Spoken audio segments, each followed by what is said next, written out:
Welcome to World Star Love, go to spot for the latest. Welcome to subscribe.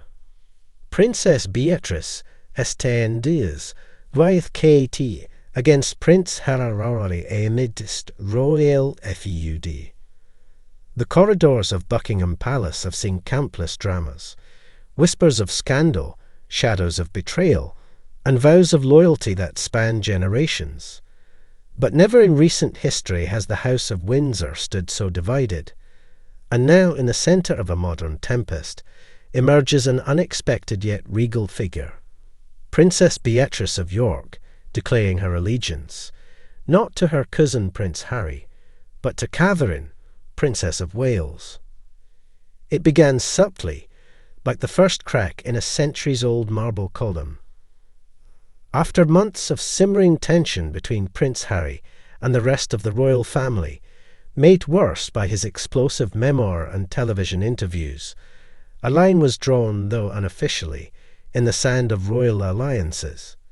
Yet what shocked many in the palace and public alike was Beatrice's choice to stand firmly beside Kate, even as bloodlines pulled her in a different direction. A garden tea turned turning point. The moment of decision came not in a grand royal hall or during a formal dinner, but in the Queen's Rose Garden, an oasis of peace in the heart of Windsor. There, amid the blooming peonies and the gentle hum of bees, Princess Beatrice and Princess Kate sat together over a private tea. Kate, poised but visibly burdened, had just returned from a series of public appearances where questions swirled around her health, her silence, and her growing distance from her brother-in-law Harry. Beatrice, often underestimated and kept to the quieter corners of the royal narrative, had asked for the meeting herself. "I needed to see you," Beatrice had said, her voice soft yet unwavering. "Not as a cousin, not even as a princess. Just as a woman who knows what it's like to be misunderstood." What followed was not a strategic discussion or a royal maneuver.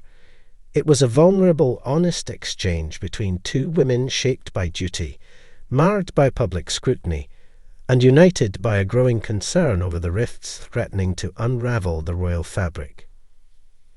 "I love my cousin," Beatrice admitted.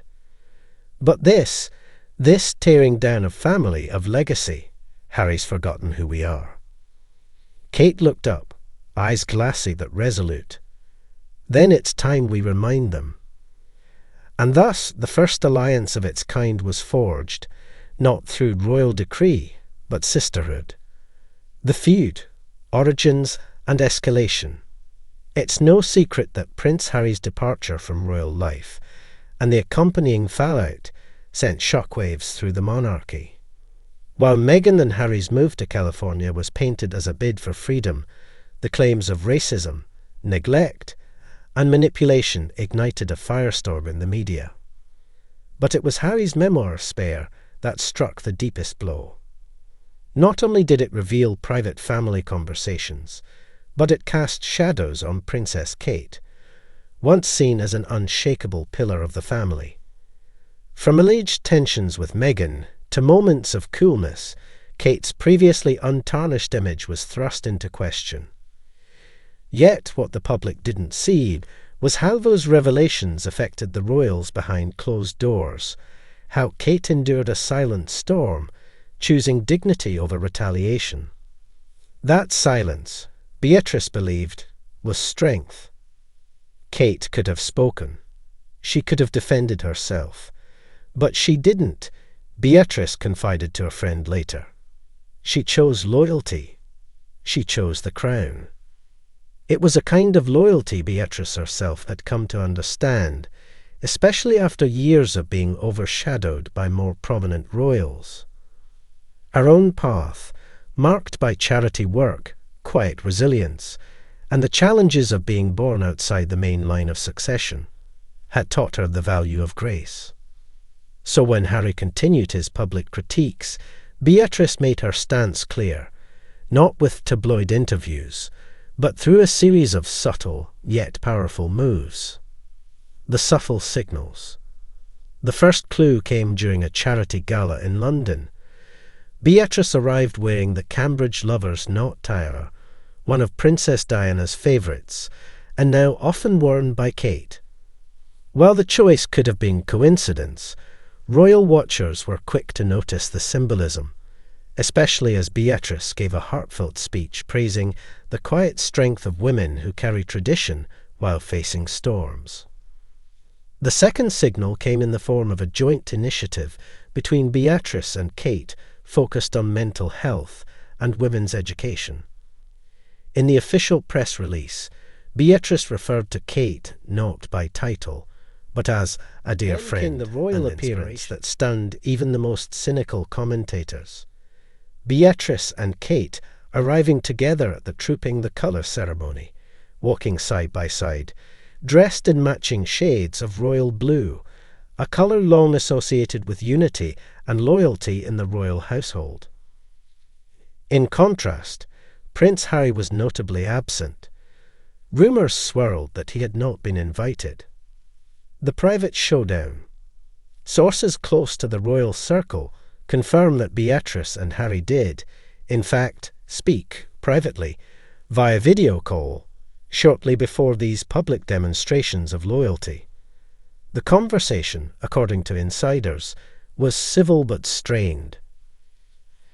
Harry had allegedly called Beatrice to ask why she was aligning so closely with Kate, despite his warnings that the firm would turn on anyone who didn't fall in line. Beatrice's reply, as reported by one royal aide, was striking. "Harry, I haven't fallen in line. I've risen above the noise, and I choose to stand with someone who has never used her voice to tear others down." The conversation ended shortly thereafter, and the cousins have not spoken since. Public reaction and palace murmurs. The public, ever thirsty for royal drama, responded with divided fervour. #Team Kate and #Team Harry trended once again, while Beatrice found herself at the centre of a storm she'd never courted. Opinion columns hailed her as the unexpected peacemaker and the quiet force the monarchy needed. Meanwhile, tabloids speculated that her decision might cost her future royal opportunities, though those who know Beatrice say she never cared for power or politics. Inside the palace, reactions were mixed. Prince Andrew, Beatrice's father, reportedly supported her decision privately, though he remains embroiled in his own controversies and has kept a low profile. Princess Eugenie, Beatrice's younger sister and longtime friend of Harry and Meghan, has allegedly remained neutral, torn between family and friendship.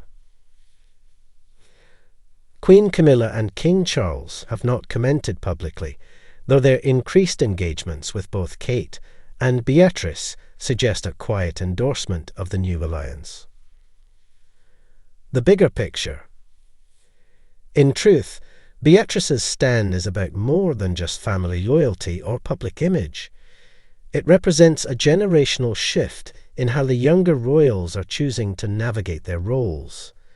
No longer mere figureheads, they are becoming symbols of choice, of who you stand with, what values you uphold, and how you carry the legacy of the crown forward. In choosing Kate, Beatrice has chosen continuity, dignity, and discretion. She has chosen a royal identity that doesn't hinge on fame or scandal, but on service and unity. Final words. As spring turned to summer in the English countryside, the rose garden once again bloomed, just as it did the day Beatrice and Kate sat down, teacups in hand, hearts open. Their story, unfolding quietly amid a cacophony of headlines, is not one of betrayal or rebellion. It is, instead, a testament to solidarity among women in a world that often seeks to pit them against each other. And in the ever-unfolding saga of the British monarchy, that may be the most powerful stand of all.